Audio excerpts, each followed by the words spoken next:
मागील सीझनमध्ये साखर आणि उपपदार्थाच्या विक्रीतून कारखान्याला बऱ्यापैकी पैसा मिळालेला होता आणि म्हणूनच आम्ही FRP शिवाय अधिक 400 रुपयाची मागणी केलेली होती। त्यावेळी साखर कारखान्याने लंगडी सबब सांगितली की आम्ही वार्षिक साधारण सभेमध्ये हिशेब दिलेला आहे, त्याला फक्त खर्चाला FRP इतक्या रकमेलाच मंजुरी घेतलेली आहे।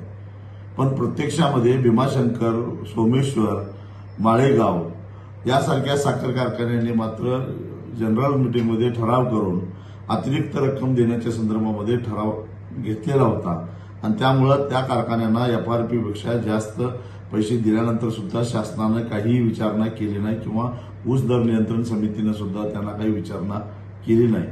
म्हणून यावर्षी म्हणजे नुकत्याच संपलेल्या सीझनमध्ये जो ऊस गाळपाला आलेला आहे, आता सुद्धा परिस्थिती अशीच आहे की साखरेला बऱ्यापैकी भाव आहे, उपपदार्थाच्या उत्पन्नातून कारखान्याला बऱ्यापैकी पैसा मिळालेला आहे। तेव्हा FRP शिवाय अधिक पैसे देण्यासंदर्भामध्ये जूनमध्ये येणाऱ्या ज्या काही वार्षिक साधारण सभा आहेत त्या सभेमध्ये ठराव करून घेऊन कारखान्यांनी ठेवावा, जेणेकरून पुढच्या सीझन सुरू होण्यापूर्वी आम्ही जे काही FRP पेक्षा जादा पैसे मागणार आहोत तिथं देता येत नाही किंवा नियमात बसत नाही अशी लंगडी सबब कारखान्यांना सांगता येणार नाही।